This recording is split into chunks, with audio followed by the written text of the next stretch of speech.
Yeah, I think it's great that we're here in Tilbury, where the SS Empire Windrush landed in 1948.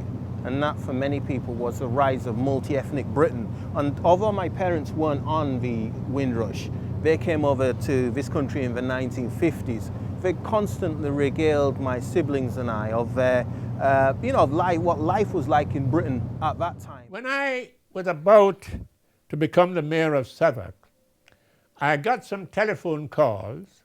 I was living at 2 Warmington Road, Herne Hill, that if you become the mayor of Southwark, we're going to slit your church and burn down your house.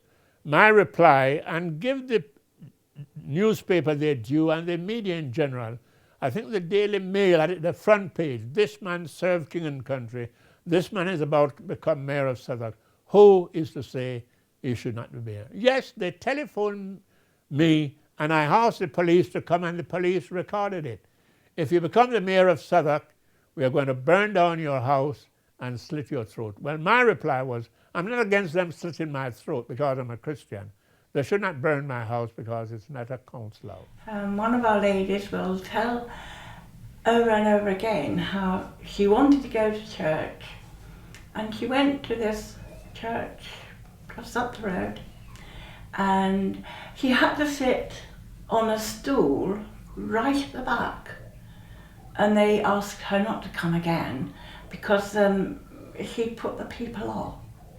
And we were just absolutely amazed to think that that could happen. But what kept them, and I think what kept a lot of that first generation that came up in the early 50s was their faith.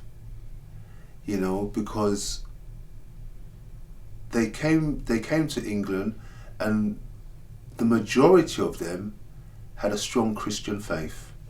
And that kept them, apart from with the discrimination they face with housing and even jobs.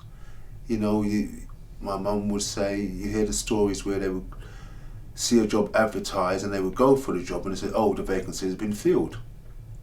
You know, and they go back the next day and they see the same job advertised. But their faith kept them through those difficult times. Their contribution is massive and significant. I owe all that I have achieved to my mother and that generation, and many of our public services. When we think of the NHS today, when we think of 150 years we celebrate this year of London Underground, so many of our public services are the institutions that we have as a result of those men and women. Praise God, the situation, it's a big change. I wouldn't even say quiet down, because it's more than quiet down. We are free now to walk, and you know, you're not hearing much bad words thrown at you anymore. I love multicultural Britain. I love the fact that diversity is here to stay. So I am very optimistic about the future. I think of it as a family. And I think of it as a family in the context of growing diversity. Within a family, you have diverse members with different giftings, even though you're part of the one family. And I see it as always this journey where we all need to work hard on our relationships to bring out the best of our life together.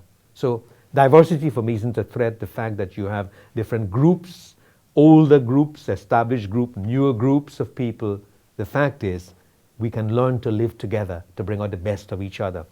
For me, home is in the Caribbean, sitting on the veranda, under a coconut tree, gazing at God's creation, the stars and the moon. Home is here. My granddaughter and her husband took me in.